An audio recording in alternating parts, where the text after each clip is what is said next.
even after they hated him, after they plotted against him, they were jealous of him, they tried to kill him, they sold him into slavery, all these things.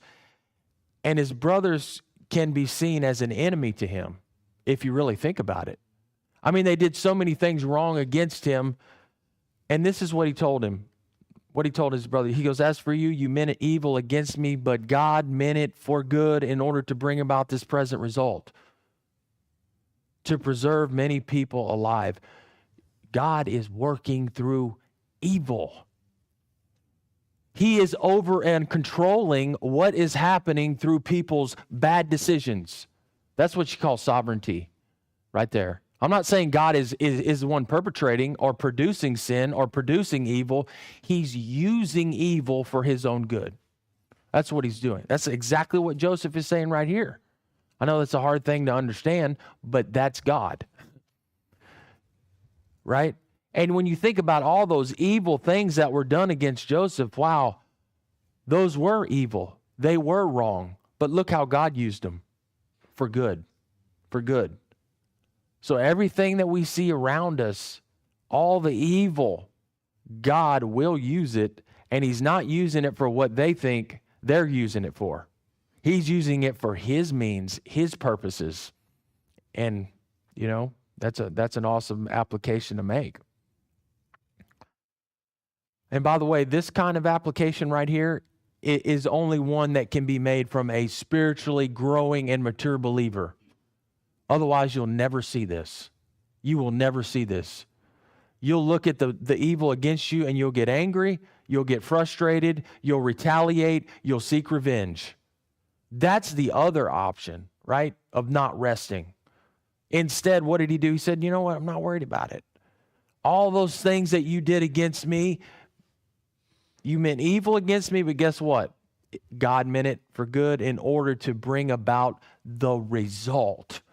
That's what it's about. I mean, isn't that what we all want to see as a result in the circumstance? We want to see the end result. We want to see the resolution.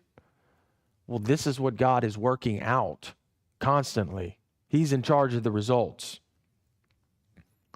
I mean, you know, you got to give it to him, because Joseph, if he would have went off on his brothers, I mean, I couldn't have blamed him. You couldn't have either. All those evil things that they did against him, but he didn't. He didn't do it. Because they meant it one way, God meant it another, and Joseph reconciled those and said, it's not about the people, it's not about the human beings that have no spiritual life, no growth. It's about God who is glorified in what they did. And that's what rose to the top in his thinking, and he was at rest. He wasn't all angry. He didn't want to attack them. He didn't want to, you know, all these things that eat us up internally. Spiritual heartburn. He didn't have it. He didn't have it. So, again, he's focused on the Lord. He's focused on the Lord. Remember, we talked about that last class. We've got to have a focus in application. That there's a bigger divine work happening in your life, in your circumstances. There's a bigger plan and will that God is moving forward, and we always get caught up in these little bitty bubbles in our little bitty lives and what we have going on. We do. We get caught up, you know, because this is life and this is what we deal with. But rise above it. Take the helicopter view and go up and look down and say, okay, God is working these things out for his glory. That's what's happening. It's not really about the day-to-day details, although those do matter, because we do have decisions to make. We do have right decisions to make. God is glorified through decisions, right? But at the end of the day, look at the big picture. God has a divine plan, and he's moving the chess pieces every day to his glory and to your benefit. I'm not saying the circumstances are going to be pretty. I'm not saying you're not going to feel any pain and suffering. That is all included in the calculation, though. It's all included. So it's not about, you know, you can easily get your eyes on the people. It's not about the people breaking the law. It's not about the people, you continually watch exploit your country. It's not about that. It's about what God is doing with that. That's exactly what it's about. That's what it's about. What is God doing? Is he just taking a nap? No. God is not taking a nap. I know we've all thought that. God, where are you at? Why are you taking a nap? Why you leave us on our own? He understands and knows there is still faithful believers here. He's very aware of that. So that's why these verses are important. I think we're in a place where we all need to be calm.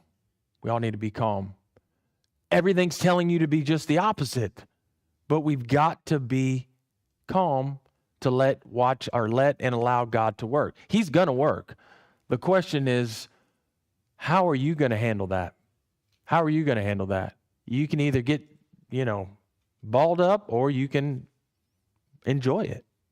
There's two options to that. So, but it just goes to show you that God was in total control of the situation, even when the situation appeared to be out of control. Think about when Joseph was going through all these things. Maybe he applied this, right? He was a faithful believer, I know that. But in the midst of these things, when he's getting thrown down a well and when he's going through all these things, sometimes you lose sight of the big picture. And you forget that God is in complete and total control. Do you realize God allowed those things to happen? You ever think about that? God allowed those things to happen to Joseph. If he wanted to stop them, they could have all dropped dead in a minute. But he didn't do that. He said, I'm going to allow these things to happen. Why? Because you see the progression in Joseph's life. He needed those things to happen personally to him. This was a spiritual growth thing for Joseph. God knew where he was going, and he knew he had to go. In order to get there, he had to go through those things. See, they tried to kill him, but guess what? The human mind wanted to kill him. God said, no. He's not going to die because I still have plans for him. I need to use him. So did he die? Of course not. Of course he didn't die. God's timing is always perfectly right? Even in death, even when you almost died, even when you're alive and well. And we can see that in Joseph.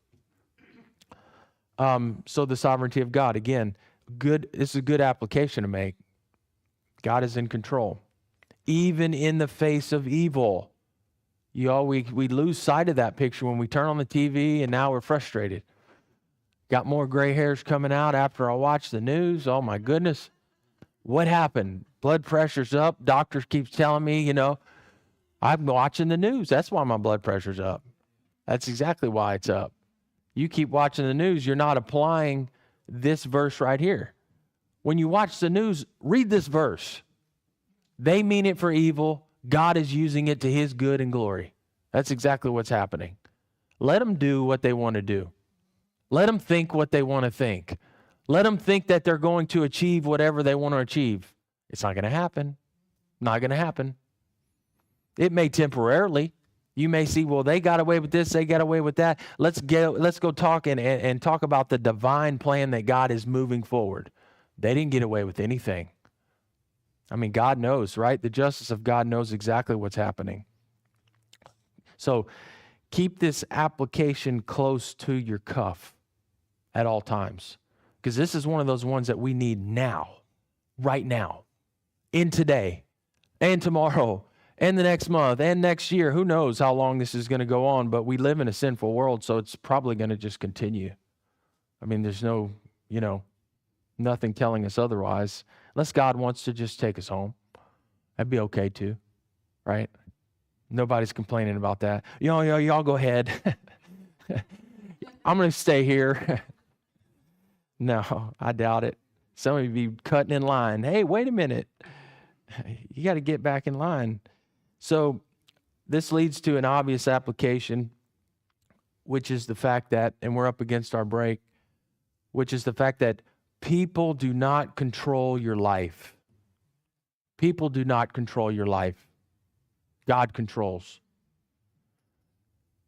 that can be hard to apply because you say, well, no, this person controlled and this person ruined and this person did this to me when I was younger and they destroyed my life. God controls life, not a person, not a person. Maybe we allowed somebody to do something and we fell into some rut in our own life, but no person can control your life. Only God controls. And this brings up the point right here. Look at Joseph. They weren't controlling Joseph's life, although he probably at one point in his life maybe would have told us otherwise. He said, well, I'm all beat up. I just got thrown down a well. They're controlling my life. Well, let's fast forward when he's, out and about and well and ruling over many, many people. God had a plan and he's making it happen. And we have to realize that these results and these details that you're dealing with today all go into that equation. So people don't control your life. God controls it. Even when the circumstances say otherwise, that's the application right there. When you look around, you say, okay, it's out of control. Remember, it's very well controlled by God. So with that being said, we're up to our break. Let's go ahead and take a break and we'll come back and pick up. Dear Father, thank you for the word. Thank you for the just seeing the insight of what happened so many thousand years ago. And we're just grateful to see that these same things we're seeing today, we can make so many applications of what happened and what is happening today. We thank you for the word. Thank you for the insight that we constantly have to apply in our own personal life to see you work and to just rest in those works. We thank you and we ask all these things in Jesus Christ's name. Amen.